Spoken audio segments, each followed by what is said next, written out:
네, 가치성장 비즈니스 가성비 전략 시작합니다. 오늘 시장에 호재성 뉴스가 많습니다. 러시아의 유럽 가스 공급 재개, ECB의 50bp 금리 인상 가능성 등 유럽에서 훈풍이 불어왔는데요. 고공행진하던 달러의 상승세가 주춤해지면서 우리 시장도 안도하고 있습니다. 달러 이제 피크일까요? 일단 환율이 안정되면서 외국인이 지금은 잠시 또 매도로 전환하긴 했지만 5일 연속 매수 시그널도 감지되었습니다. 자, 그럼 달러 흐름부터 자세히 살펴보시죠. 달러 인덱스가 106선으로 후퇴를 했습니다. 앞서 말씀드린 것처럼 내일 유럽의 강한 긴축 가능성에 유로화가 강세를 보인 점이 주요했습니다. 이 달러가 3거래일 연속 크게 빠지면서 이제 피크를 지났다는 주장도 나오고 있습니다. 피크가 아니더라도 초강세 랠리는 일단 숨을 돌리는 것으로 보이는데요. 이 달러 매수 강도가 완화된다면 국내 시장에 긍정적입니다. 외국인 수급이 개선되기 때문이죠. 지금 보시는 건 하나금융투자 리포트를 참고했습니다. 이 미국 선물시장 달러 인덱스의 투기적 매수 비중은 6월 말에 지금 90%에 육박을 했다가 현재는 80%대로 다소 낮아진 상황인데요. 같은 시기 코스피에는 2주 연속의 외국인의 순매수가 포착이 되었습니다. 달러와 반대로 움직이는 모습 지금 그래프를 통해서 확인하실 수가 있는데요. 지금 따라서 달러 매수 강도가 더 완화된다면 외국인 수급은 더 개선될 가능성이 높다는 결론이 나옵니다. 이어서 두 번째 긍정적인 부분을 한번 살펴보면요. 공매도 비중이 줄어든다는 점도 있습니다. 그래프를 보면 달러 인덱스의 투기적 포지션 중에서 매수 비중이 늘어날 때 지금 다시 차입 공매도 비율도 함께 늘어난다는 걸 확인할 수 있는데요. 그럼 반대로 달러 매수 강도가 완화된다면 공매도가 줄어들 가능성이 높아집니다. 달러 매수 강도와 코스피 거래대금 대비 차입 공매도 비율 간의 연관성도 높은 만큼 이 점도 체크할 필요가 있어 보입니다. 강달러 완화 조짐 이외에도 최근 재고 감소에도 주목할 필요가 있는데요. 한동안 글로벌 제조업체들의 재고가 급증하면서 실적 부진 등에 대한 우려가 컸었습니다. 그런데 하반기 일부 업종 중심으로 재고가 대폭 개선될 것으로 예상되고 있는데요. 재고 비율이 낮아지는 국면에서 주가가 상승할 수 있는 업종에 관심 가질 필요가 있습니다. 하나증권은 전분기 대비 재고 비율이 하락한다면 다음 분기 평균 주가 상승률이 높은 업종에 주목해야 한다고 강조했는데요. 코스피도 재고 비율을 지금 하락할 시에는 70% 가까이 상승할 확률이 높다고 합니다. 그리고 업종별로는 화학과 반도체 그리고 철강 업종의 상승 확률이 60% 이상으로 높습니다. 마냥 장밋빛 전망을 기대하기에는 여전히 우려스러운 부분은 많습니다. 하지만 힘들었던 올해 긴 터널을 지나가고 있다는 희망도 생기는데요. 오늘 이경수 수석연구위원과 함께 거시적인 환경과 주목할 업종 챙겨보겠습니다. 지금 바로 함께 하시죠.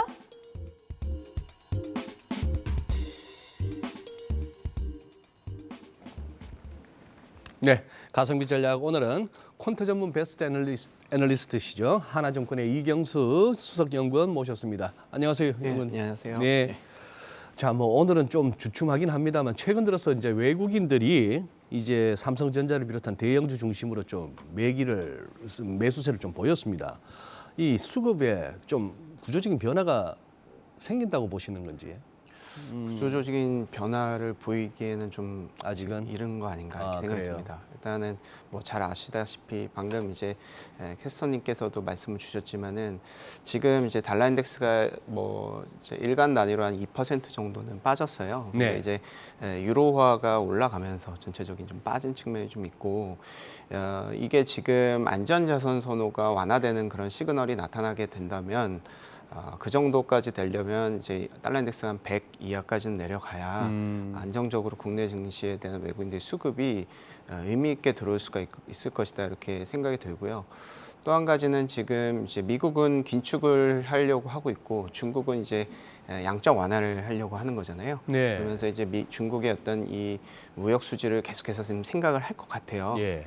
지금 좀 잘 나왔기 때문에 계속해서 앞으로 좋게 만들면서 미국과의 어떤 그 격차를 좀 줄이겠다라는 그런 컨셉이 지금 시장 참여자들이 많이 생각을 하고 있는 부분인 것 같습니다. 그렇게 된다면 안전자산 선호가 완화돼서 즉 위험 선호가 나타난다고 하더라도 이게 또 중국 쪽으로만 갈 수가 있어요. 그러니까 이제 상대적으로 우리가 이머징의 대표 시장이라고 하면 뭐 중국, 대만, 한국 뭐 이 정도 볼 수가 있겠는데 그 안에서 한국이 상대적으로 돋보이기 위해서는 네. 실질적인 어떤 그 경기 펀더멘털이라든지 내수 경기라든지 수출 경쟁력 확보 이런 것들이 좀 부각이 돼야 되는데 전체적인 시장의 어떤 파이를 중국과 미국 그리고 신재생 에너지의 어떤 그 파이도 이렇게 두 양분해서 나눠 먹고 있는 상황이고 한국은 이걸 이제 중간재를 공급하는 컨셉이기 때문에 아무래도 이제 마진의 압박을 받을 수밖에 없고 예. 그래서 사실상 이 국내 증시 물론 이제 달러 인덱스가 좀 단기적으로 떨어졌다라는 것은 맞지만 추세적으로 국내 증시가 국내 증시에 외국인들이 안정적으로 들어오고 국내 증시도 안정적으로 상승하기 위해서는 기본적으로 한국의 기업 이익 모멘텀이 좀 많이 회복이 돼야 된다 이렇게 생각을 하고 있습니다. 물론은 좀 이른 거 아닌가 이렇게 생각을 하고 있습니다. 예. 조금은 기다려야 한다. 약간 보수적으로 말씀해 주셨는데, 네, 제가 앞서 브리핑에서 이 달러 인덱스의 투기적 포지션이랑 이 공매도 비중의 연관성을 짚어드렸습니다. 근데 여전히 공매도를 향한 이 개인 투자자들의 우려는 큰 것 같은데, 네, 최근 이 신임 금융위원장이 공매도 금지 카드를 꺼낼 수도 있다 이런 이야기도 나왔잖아요. 네. 이 공매도 부분에서는 어떻게 좀 생각을 하고 계신가요? 일단은 달러 인덱스가 이제 떨어지게 되면 말씀 주신 것 같이 공매도는 둔화될 수는 있습니다. 공매도라는 것은 시장이 이제 횡보가 아니라 시장이 완전히 이제 떨어진다라는 컨셉에서 수익을 그렇죠. 얻어야 되고 네. 이 공매도라는 것은 이제 계속해서 롤오버를 할 수는 없잖아요. 차입을 했으면 언젠가는 갚아야 되는 거고 네. 그러면 주가가 이제 오르게 되면 이제 어느 정도 이거를 이제 갚아야 될 압박이 생기는 것이죠. 근데 그 부분에서요, 위원님. 네. 지금 이제 대부분의 우리 개인 투자자분들이 얘기하는 현행 공매도 제도에서 불합리한 점이 외국인들은 그냥 무한정 갈 수 있다. 뭐 이렇게들 얘기하시는데 맞나요? 경험적으로는 사실 그렇진 않아요. 그러니까 이 공매도가 얼마만큼 된다라는 것은 기본적으로 전체 시장의 거래 대금하고 이제 비교를 하거든요. 그러니까 소위 말해서 외국인들은 딱 공매도를 언제까지는 상환해야 된다는 그게 없다. 그건 맞는 말입니까? 그렇진 않습니다. 그렇진 않아요. 예. 그러니까 공매도를 계속해서 뭐 이쪽에다 빌린 것을 영원히 계속 연기를 한다라기보다는 만약에 그렇게 됐을 경우에는 이 회사에 뭐 예를 들어서 JP모건에 빌렸다가 뭐 CT에서 빌렸다가 이런 식으로 계속 돌려막기를 해야 죄송합니다. 돌려막기를 하는 예. 것이고요. 예, 그래서 기본적으로 지금 상황에서는 일단 거래대금 대비해서 공매도가 가장 이제 높은 수준이다라고 하면 10% 정도가 됩니다. 이게 한 일주일 전 수준이었고요. 네. 지금은 한 6% 정도로 많이 둔화됐어요.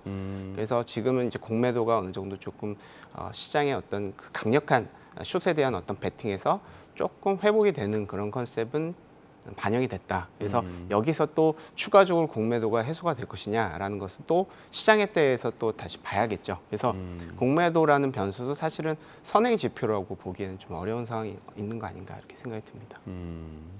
그래서 훨훨 날아가고 막 갑자기 점상 나오고 하는 종목들이 보면은 그 코스피 200에 그 산입 못 들어간 종목들이 가능한 것 같아요. 공매도가 없으니까. 그렇죠. 네, 예. 오히려 편입되면 떨어지고. 네, 그런 경우가 있죠. 네. 그리고 지금 실적은 어떻게 보세요? 실적은 지금 어닝 미스가 나오고 있고요. 우리는 예, 추정치가 계속 하향 조정이 되고 있습니다. 추정치가 2분기도 하향 조정이 되고 3분기도 하향 조정이 되고 연간도 하향 조정이 되고 전체적으로 하향 조정이 되고 있는데 하향 조정 폭이 확대가 되지는 않고 있습니다. 지금 이제 유가도 좀 떨어졌고 금리도 조금 변동성이 좀 둔화됐고 원재 지수도 좀 많이 안정이 된 거잖아요. 예. 기존에 비해서는 사실 이제 한국 기준 기업 측면에서 봤을 때는 수입 물가가 가장 우려가 스러웠던 건데 그 부분이 조금 완화되면서 전체적으로 이익이 하향 조정이 되는 폭은 좀 둔화되고는 있어요. 그렇지만 지금 이익 그로스가 지금 이제 영업이익 기준으로 상장 기업들이 63조 원 정도 예상이 되는데 이게 이제 전년 동기 대비해서 이게 추정치가 하향 조정이 된 것은 뭐 다 아시겠지만 YOY 증가율 전년 동기 대비해서 증가율이 한 5% 정도로 많이 둔화됐어요. 작년에 이제 한 60%, 예. 65%였잖아요. 그래서 이제 전체적인 이익 모멘텀은 많이 축소가 된 상태고 여기서 조금 하향 조정이 되는데 이 하향 조정이 되는 폭도 둔화되고 있다라고 생각이 들 때는 이제 3분기는 전체적인 어떤 이익의 바닥이 되지 않을까 이렇게 좀 생각을 하고 있습니다. 근데 지금 이것도 한번 여쭤보고 싶어요, 이 위원님. 예. 우리가 참 불과 얼마 전까지만 해도 환율 오르면 늘 하는 얘기가 수출 기업들은 좋다 그랬거든요. 예. 환차익 본다고. 예, 예. 올해는 달러의 전방 이전 강세라서 거의 다 모든 통화에 대해서 달러가 강하고 그렇습니다만 우리 원화가 상대적으로 약세폭이 크단 말이에요. 예. 근데 이럴 때 좀 수출 업체들은 그래도 환율에서 좀 나았다 이런 소리가 전혀 안 들리니까 예. 이게 뭐 환에서 어떤 그 실적 개선 기대하기는 어렵나요? 수출 업체들. 사실 이제 저도 그 부분에 대해서 좀 연구를 해봤는데 네. 이제 원달러 환율하고 국내 기업 이익의 이 연동성이 상당히 높았어요. 과거에 그랬죠. 예, 과거에 그랬습니다. 예. 근데 한 이제 2017년도, 18년도 이후에는 오히려 이 반대로 갑니다. 반대로 그러니까 가. 이게 예. 보면 이제 환율이 올라간다. 그러면 예. 이제 수출이 더 잘 된다라는 것은 수출 경쟁력이라고 하면은 이제 뭐 원가 경쟁력이라든지 기술력 이런 것들이 다 통합되는 건데 사실 이제 트럼프 정부가 되면서 전체 G2 경쟁, 무역 전쟁에 대한 어떤 갈등이 일어났었잖아요. 네. 그러면서 전체적으로 이 우리 국가는 뭐 어떤 뭐 사실 이제 소위 얘기해서 G2 국가가 크게 이제 라인을 세우는 거죠. 예. 그러면서 약간 좀 이 시장 경쟁력이라든지 가격 경쟁력 이런 것들 자유무역주의를 좀 많이 훼손시키는 그런 정치적인 입장이 실질적인 어떤 수출과 이렇게 연동성이 더 커졌어요. 그러니까 결론적으로는 사실 최근에는 원달러 환율과 그러니까 원화 약세라고 하더라도 수출 기업들의 이익이 늘어나지 못하는 오히려 이제 환율 측면에서가 핵심 팩터가 아니게 된 것이죠. 아, 그렇게 됐다. 예, 우리가 어떤 기업들, 어떤 국가의 수출 잘하기 위해서는 그쪽에 어떤 이제 정치적인 어떤 색채가 나타나야 되기만 하는 그런 측면이 좀 있고 아니면은 이제 뭐 내수라든지 이런 것도 예. 좀 컸으면 좋았는데 그렇지가 않기 때문에 전체적으로 지금 원달러 환율이 오른다고 해서 국내 기업 이익이 좋아진다라는 그런 가정은 사실은 지금 상황에서는 좀 맞지 않다. 맞지 알겠습니다. 않고요. 예. 네. 지금은 이제 무역주의, 자유무역주의라기보다는 약간 국수주의 형태를 띠잖아요. 그래서 사실은 지금은 그 환율로 기업이익 모멘텀을 좀 기대하기는 좀 어렵다 이렇게 저는 개인적으로는 생각을 합니다. 알겠습니다. 그리고 많은 분들이 궁금해하실 것 같은데 한경 또 베스트 애널리스트시잖아요. 그래서 지금 컨트로 바라보고 있는 주목해야 할 업종은 어떤 겁니까? 지금 전체적으로 저희는 지수 측면에서의 어떤 뭐 베팅을 하라라고 말씀을 드리기는 어렵고 그렇지만 전체적인 실적은 둔화되고 있는 것은 맞고 실적이 둔화됐을 때 핵심 팩터는 상대적으로 실적이 좋은 업종 종목은 알파가 있을 수가 있다. 베타를 해지를 하고 알파를 취하자. 그러니까 시장 대비해서 아웃퍼폼을 하는 쪽을 찾는 것이 현재로서는 네. 좋다. 계속 말씀을 드리고 있는 부분인데 그렇게 하면 지금 이제 항공이라든지 그리고 기계라든지 자동차, 하드웨어. 저 이제 아래 이제 자막으로 나가고 있는데 저 네 가지 업종이 제가 개인적으로 봤을 때는 2분기, 3분기 모두 다 이익이 상향 조정이 되면서 전체적인 이익이 하향 조정이 되는 그런 상황에서 좀 부각이 되는 업종이 되지 않겠느냐 이렇게 생각이 듭니다. 물론 저기에 2분기 기준으로만 보면 정유라든지 철강, 비철금속 이런 쪽이 되어 있긴 한데 사실은 그 업종군들은 이 프라이스의 어떤 팩터가 명확하죠.